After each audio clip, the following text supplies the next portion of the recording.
Good evening, ladies and gents.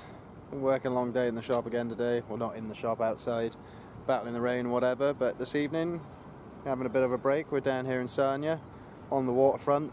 Yes, we're filming on the waterfront. I know it's a touchy subject, but here we are. But yeah, we're just going to have a quick walk round and see what we can see. We've not really spent much time down here yet. There's plenty of wildlife, plenty of ducks and geese and what have you. So get some shots of those, and we'll probably catch up with you in a bit. If you look over here, not at the seagull, but over in the distance, along that shoreline there, somewhere, is where we're filming at the gravel pit. So here I am, once again, breaking Movac level 6, or whatever it's called.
So we just showed you around a nicer part of Sarnia there. That was on the St. Clair River. Nice little public viewpoint where you can film across to America.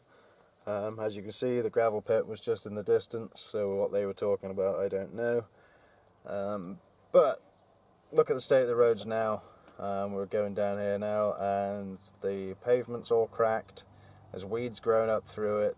The grass on the other side of the road is yellow and the trees are dead. And that's how we know that we're entering Sarnia's Chemical Valley.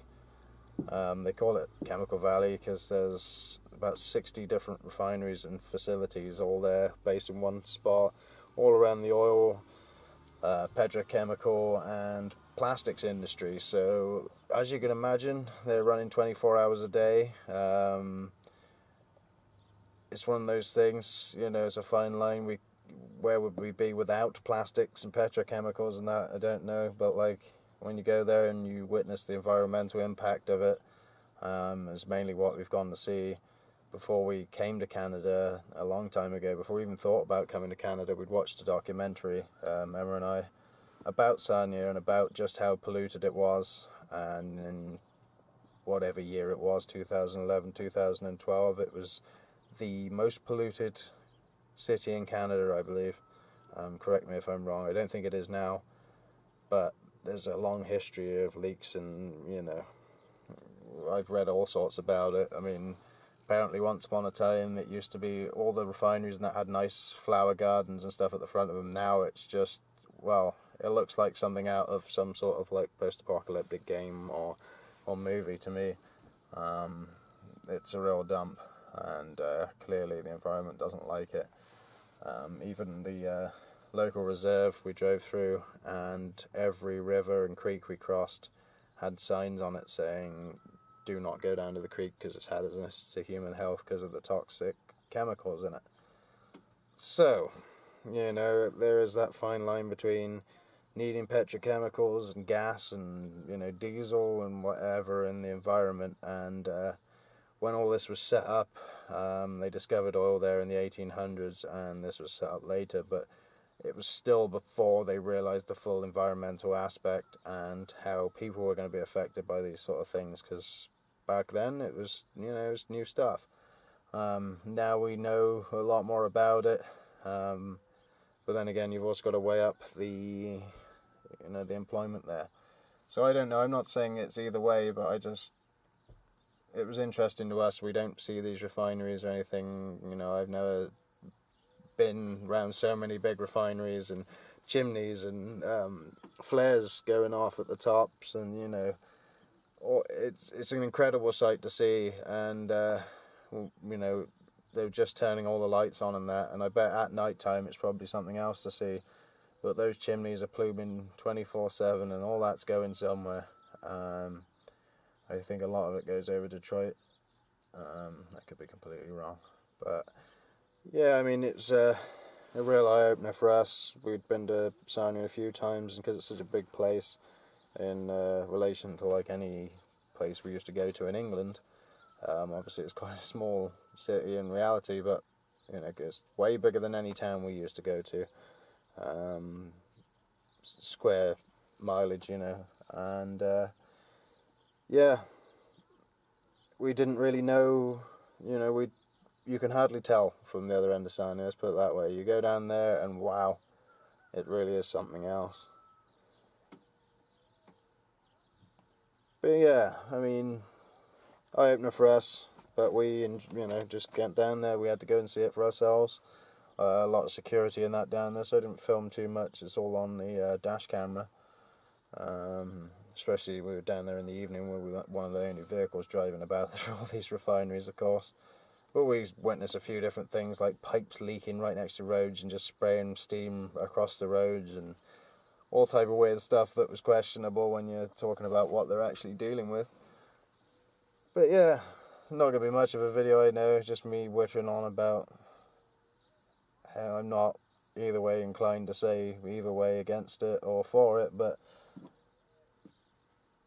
it was just interesting to me to go down and see it, and Emma came along for the ride, and we had a nice evening of it. But I mean, there is nicer parts of Sarnia as well, don't get me wrong. I'm not putting Sarnia down, I'm just showing you Chemical Valley, which is, a famous spot, as much as we can. We probably will go down there and do it a bit more in depth at some other point, because I'm pretty underprepared for this, so I can't really tell you anything much at all. But yeah, that's about it. We're going to head on back in the truck now, and we shall catch you when we get to Inwood. I would have thought we'll do a sign off for just as we're coming back into Inwood itself.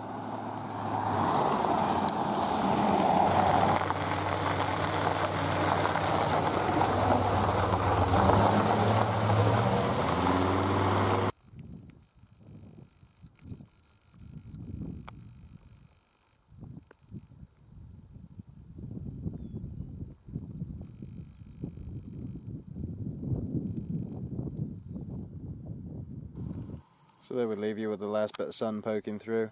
That was our trip to Sarnia. We've not really had too much of a look around there yet. Not really. But we went down the industrial area and saw all the big refineries and that, which is something I've never really seen before. No, me neither. And we went down to the water, down the river a bit. Got some dash cam footage of that for you along the way. But yeah, that's about it for this evening. Nice chilled out evening, just nice to get out for a drive. Took the GMC out, and we're just heading down the gravel roads now, back to Inwood. We're literally just outside Inwood. As you can see, they've been out baling, been very, very busy.